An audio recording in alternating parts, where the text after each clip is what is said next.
that wonderful introduction, and thank you so much for allowing me to be with you here today. I share the Chancellor's concern about being the second speaker. Now I'm the third speaker, two dynamic women. So thank you so much. Amelia, thank you. Faith, what a wonderful speech. It was about 30 years ago that I was standing on this stage in this almost exact spot. 30 years ago.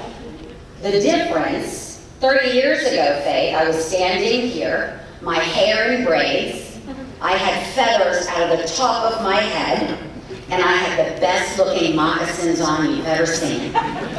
Because I was Tiger Lily in the production of Peter Pan. The year prior, I was in Godspell. I was in theater. I was on the debate team. I was on the speech team. And while I played every single solitary sport offered to women here at Wheeling Park High School, and I played on the men's golf team, there was no question I was a proud theater geek. This was my happy place for a really, really, really long time. Growing up in my house, and I'm so happy to have my mom and dad here with me, Floyd and Pat Shuler, and my nephew, who, by the way, did not skip anatomy. Just want to make that good education. There he is. He wanted to. He saw final coming up, so he had to. But growing up in the Shuler household, the influences in my house were very intense, very strong, and they continue to be. If anybody knows anything about my father, my nephew, my grandfather, we were a family committed to sports and sports development. My father and my grandfather created a business around sports. Being a small business owner and being the daughter of a small business owner, we worked nights, weekends, and holidays. I had my first job when I was 12, stocking shoes. Because when you own a small business, that's just the way it goes, right? That's just what you do. But I found a passion right here in theater, a place of comfort, and it was all due, in very large part, to a single teacher. She had a critical way of motivating her students. Now, if you know anything about the history of Wheeling Park High School and anything about the history of the theater program, and amazing teachers like Bill Cornforth, who I saw earlier today, if you know anything about the success of the debate team and the theater program, then you've heard the name Fran Schoolcraft. Does everybody know Fran or her legacy? The legacy she left on this school and the impact she had on all of her students was monumental. You don't want to take my word for it. I went back to make sure. The awards line the hall, photos. It's proof positive that what she did for me and for so many students worked. But Fran Schoolcraft, those of you who know her knew, she was different, right? And not just for me. She was a different type of teacher, unlike any teacher I've ever had. As I was preparing for this presentation, I was thinking about being on stage and lessons learned and what she gave to me.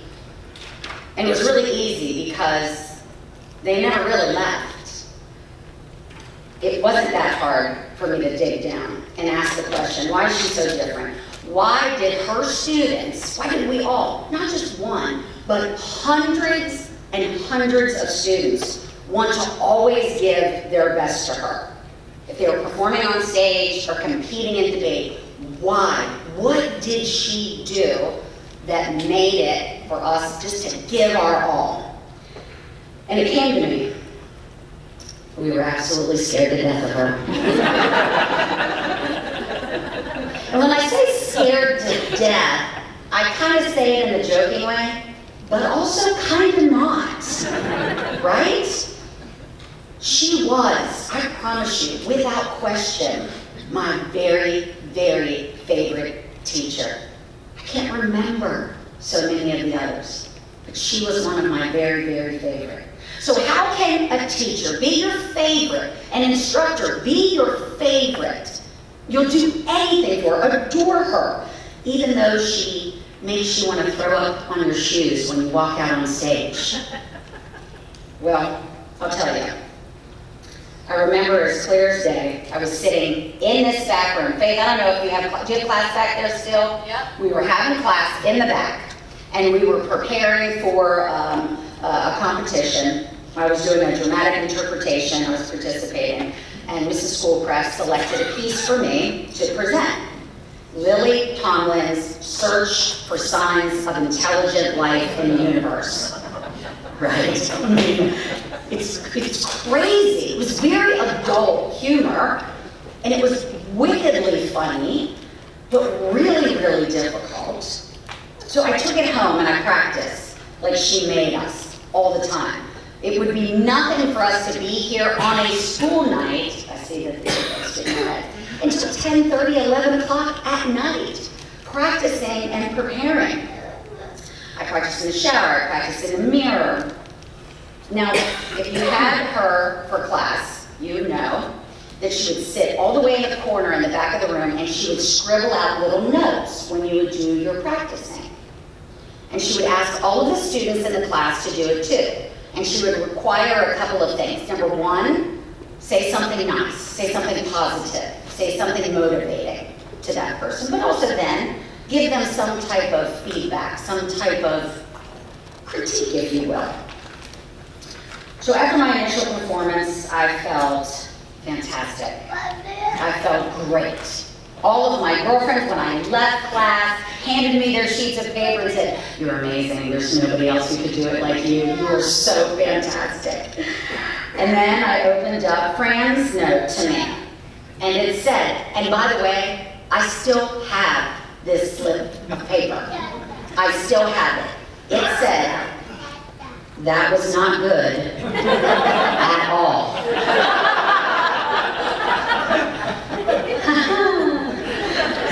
Ah, great. But at the bottom it said, "You can do so much better." So I was deflated a little bit, ego bruised, right, because I thought I was the bee's knees. And so I do what a lot of students do. I went back to her and I said, "Can I change my piece? This is really super crazy hard, and I don't think I can do it. It's super adult. I don't have what she has, and I really, by the way, I really want to win. So can I have something easier?" And she said, "No, this is the right piece for you. This is the right piece for you. Practice. If you do it right, you'll win. I promise you." So I practiced and practiced, and every day after class, I would open up that little slip of paper, and it would give me one more thing to do, one more thing to do, one more thing to do. She gave me guidance. Speak with your eyes, inflection, right? Chin to the back of the room. I did all of those things. The punchline is, I won. I won that entire competition, and every single time I listened to her, and every single time all of the students listened to her, we won. Her students were locked and loaded with confidence. And the biggest thing that she did for us, she made us too prepared to fail. We couldn't fail because she wouldn't allow it, and she pushed us. You know, when I was looking through the West Virginia graduate profile and the area where I wanted to focus on, within those three essential elements that we need to pass on to our students to ensure that they succeed. Yes, they have to have a world-class knowledge of math and science, appreciation of art and social studies, along with financial literacy, which I will be 1,000% honest, my 15-year-old and 17-year-old boys, they're struggling with that. Students should work as a team, it says. Be organized, be creative when they're solving problems. But the third area is what I think, out of this model, is essential. As a mayor of a city with 800 employees, and every day I interview people, for city manager to the refuse department. We have to prepare people to be ready to learn. We have to let them fail, but then we have to be there for them to show them how to improve. It's about, at the end of the day, a strong work ethic, and my favorite word in the English language, grit. It's something my nephew Jack has in monumental form. But that's what Fran Schoolcraft did for her students. She made her classroom a fun learning environment. She gave us a very safe space to fail, but she did not let us sit. She did not let us give up. She stoked our fire and not hers. She helped each and every one of us become more self-confident. She helped us find our passion, and she helped us follow it.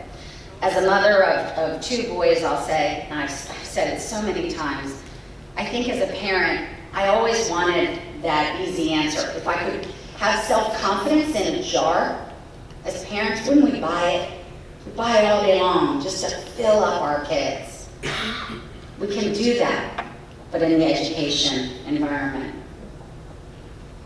You know, across all measures, we know this through research that grit is the one characteristic that emerges as a significant predicator for success. We know that you have to have grit if you want to be a success.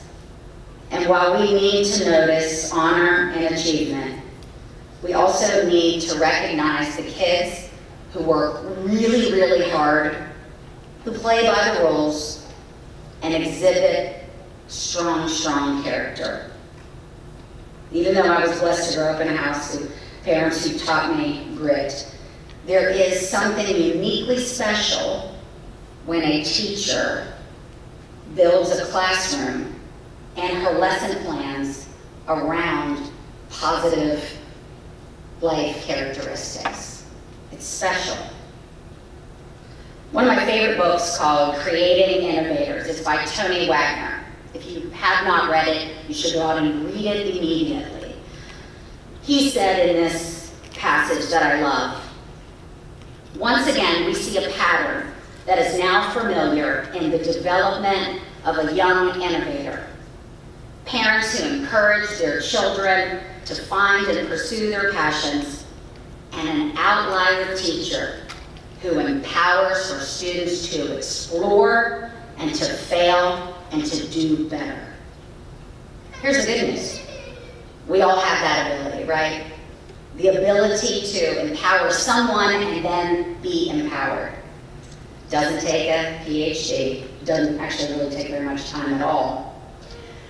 My mom used to say to me when I was little that your success and your happiness is my happiness.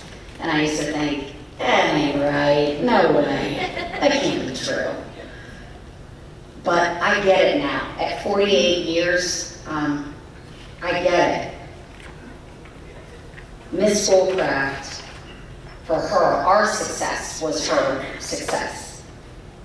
She graded folks not in relation to each other, but in relation to our potential. That's what great teachers do. That's what a great education system does. And that's how great teachers change our lives. Thank you.